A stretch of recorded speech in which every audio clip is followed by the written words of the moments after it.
प्यारे बच्चों, अस्सलाम वालेकुम रहमतुल्लाहि व बरकातुहू। कैसे हैं आप सभी? मुझे पूरी उम्मीद है कि अल्लाह की रहमत से आप सभी बख़ैर आफ़ियत होंगे।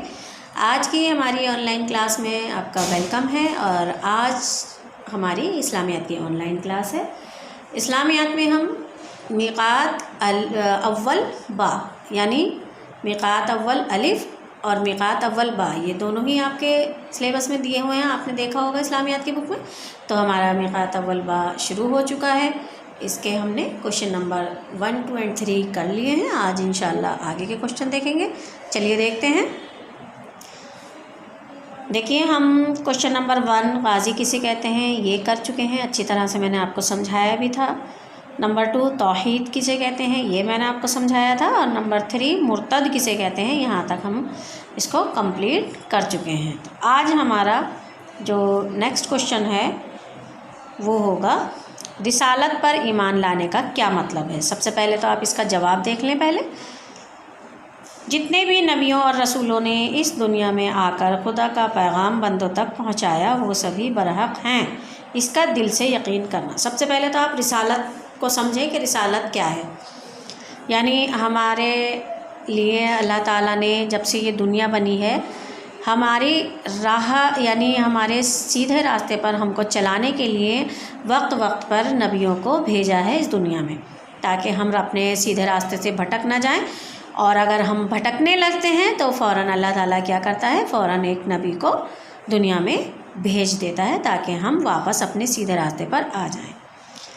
ठीक है। और नबी अक्सर आए हैं और उन पर जिब्राईल अलैहिस्सलाम हमेशा उनके पास अल्लाह ताला की वही लाते रहे और उन नबियों ने अल्लाह ताला का पैगाम जो है वो बंदों तक पहुंचाया।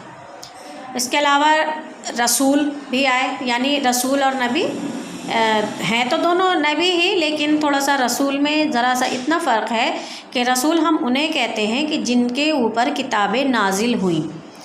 और कौन कौन से वो नबी हैं जिन पर किताबें नाजिल हुई? जैसे एक सबसे पहले हज़रत दाऊद अलैहिस्सलाम, उन पर कौन सी किताब नाजिल हुई? उन पर नाजिल हुई ज़बूर। यानी जैसे आप कुरान शरीफ पढ़ते हैं उसी तरह से उसी की शक्ल में ज़बूर है। तो आपके ऊपर कौन सी किताब उतरी, कौन सी किताब नाजिल हुई? वो हुई ज़बूर। उसमें भी अल्लाह ताला के तमाम अहकामात और तमाम वो सारी बातें जिनसे बंदों को बुरे काम करने से रोका गया है, वो तमाम सारी बातें उस किताब में मौजूद हैं। उसके बाद में हज़रत मूसा अलैहिस्सलाम पर किताब नाजिल हुई, क्योंकि हज़रत दाऊद अलैहिस्सलाम के बाद में हज़रत और नबी आए, फिर उनके बाद नबी आते रहे, फिर मूसा अलैहिस्सलाम आए। तो मूसा अलैहिस्सलाम पर कौन सी किताब नाजिल हुई? मूसा अलैहिस्सलाम पर नाजिल हुई तौरात। तौरात में भी अल्लाह ताला के तमाम अहकामात हैं, हर उन बातों से मना किया गया है जो गलत हैं, हर उन कामों से मना किया गया है और सीधे रास्ते पर चलने की हिदायत दी गई हैं।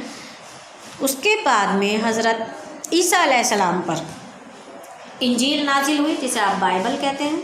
आपने सुना होगा बाइबल, उसे इंजील असल में उसका नाम उर्दू में क्या है, इंजील है।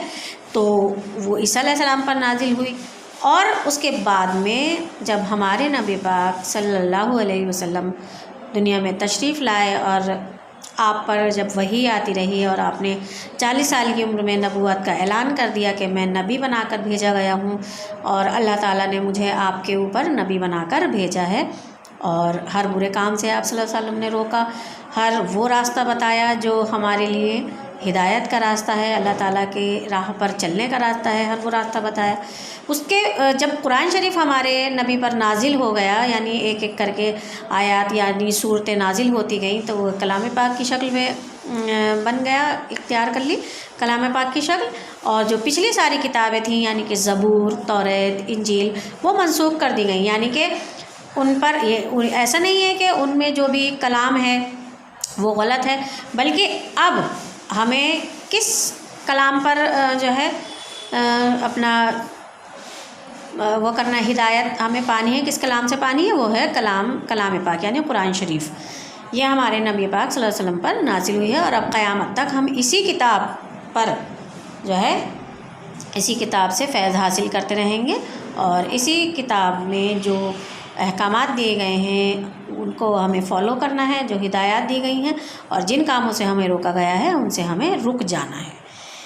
تو آپ کو سمجھ میں آیا کہ رسول کنہیں کہتے ہیں کہ جن پر آسمانی کتابیں نازل ہوئیں، اور آسمانی کتابیں میں نے آپ کو چاروں بتا دی ہیں کون کون سی ہیں، زبور، توریت، انجیل اور قرآن شریف۔ اس کے علاوہ جو نبی آئے ہیں ان پر صحیفے اترے ہیں، یعنی کہ وہ بھی تو اللہ تعالیٰ کا پیغام ہی پہنچاتے تھے بندوں تک، تو وہ صحیفوں کے ذریعے ہوئے ہیں۔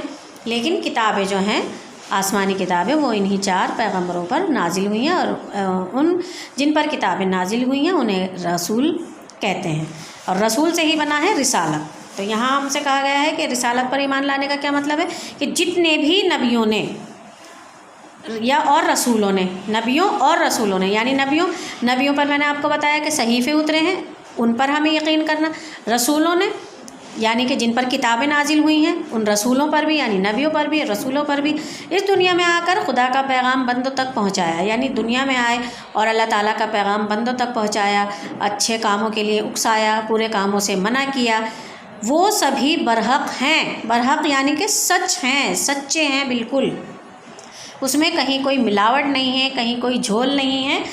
اس بات کا ہمیں دل سے یقین کرنا، یعنی ہمارے نبیوں نے جو فرما دیا، جو رسول نے فرما دیا وہ بالکل سچ ہے، اس کا ہمیں دل سے یقین کرنا ہے، آنکھ بند کر کے یقین کرنا ہے۔ اسے ہی کہتے ہیں رسالت پر ایمان لانا۔ تو دیکھیے میں نے بہت اچھے سے آپ کو سمجھا دیا ہے رسالت پر ایمان لانا، اور اگلا کوشچن دیکھتے ہیں۔ اگلا سوال کیا ہے ہمارا، اب کس نبی کی تعلیمات پر عمل کرنا لازم ہے؟ اب کس نبی کی تعلیمات پر عمل کرنا لازم ہے؟ جیسا کہ میں نے ابھی آپ کو بتایا پچھلے کوشچن میں کہ جتنے بھی نبی آئے پھر ان کے بعد نبی آتے رہے اور ان کی مطلب پرانی کتابیں منسوخ کر دی گئی ہیں، پھر ان سے کہا گیا کہ اب ان کی تعلیمات پر عمل کرو، اب ان کی تعلیمات پر عمل کرو، تو آخر میں جو ہمارے نبی کون سے آئے، ہمارے پیارے نبی حضرت محمد مصطفیٰ صلی اللہ علیہ وسلم تشریف لائے، اور انہی کی تعلیمات پر اب ہمیں عمل کرنا لازم ہے، یہ ہم سے کہا گیا ہے۔ تو یہاں سوال میں بھی یہی ہے کہ اب کس نبی کی تعلیمات پر عمل کرنا لازم ہے؟ تو قیامت تک آنے والے انسانوں کو صرف حضرت محمد صلی اللہ علیہ وسلم کی تعلیمات پر عمل کرنا لازم ہے، یعنی اب قیامت تک کوئی نبی نہیں آئے گا دنیا میں، نہ ہی کوئی آسمانی کتاب آئے گی اس دنیا میں۔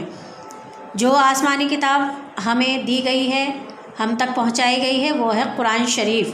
اب ہمیں اس کی تعلیمات پر ہی قیامت تک عمل کرنا ہوگا، عمل کرنا لازم ہے، یعنی کہ ضروری ہے۔ لازم کا مطلب کیا ہے؟ ضروری ہے۔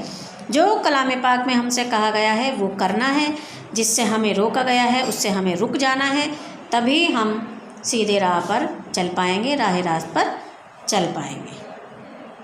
تو یہاں آج ہم نے 2 کوشچن کے بارے میں اچھی طرح سے سمجھ لیا ہے اور ان کو اچھی طرح سے جان لیا ہے۔ آپ تبھی ان کوشچنس کو سمجھ پائیں گے جب آپ ویڈیو کو پورا دیکھیں گے اور ان کے بارے میں اچھی طرح سے سمجھنے کی کوشش کریں گے، ورنہ آپ خالی ویڈیو کو پاز کر کے کوشچن لکھ لیں گے تو ایسا بھی نہیں ہے۔ ایسا تو آپ کو میں فوٹو کھینچ کر بھی بھیج سکتی ہوں کہ بیٹا یہ کوشچن کر لیجئے، یہ آپ کو ضروری ہے، لیکن کیونکہ مجھے آپ کو سمجھانا ہے، مجھے آپ تک ہر وہ بات بتانی ہے جو کم از کم مجھے معلوم ہے، تاکہ مجھے بھی تسلی ہو کہ آپ جو مجھے معلوم تھا وہ میں نے آپ تک پہنچایا۔ تو اس کو آپ کو سمجھنا ضروری ہے، تبھی آپ ان سوالوں کو کرنے میں لذت پائیں گے، یعنی مزہ آئے گا پھر آپ کو ان کو پڑھنے میں بھی، کرنے میں بھی۔ جس کے چیز کے بارے میں ہمیں معلوم نہیں ہوتا ہے اس میں ہمیں بالکل بھی مزہ بھی نہیں آتا ہے اور دل بھی نہیں چاہتا ہے اس کام کو کرنے کا۔ تو انشاءاللہ پوری امید ہے مجھے آپ اس کو سمجھنے کی کوشش کریں گے اور ویڈیو کو پورا دیکھیں گے۔ انشاءاللہ ملیں گے نیکسٹ ویڈیو میں۔ یہ دونوں سوال آپ کو اپنی کاپی میں کر لینے ہیں۔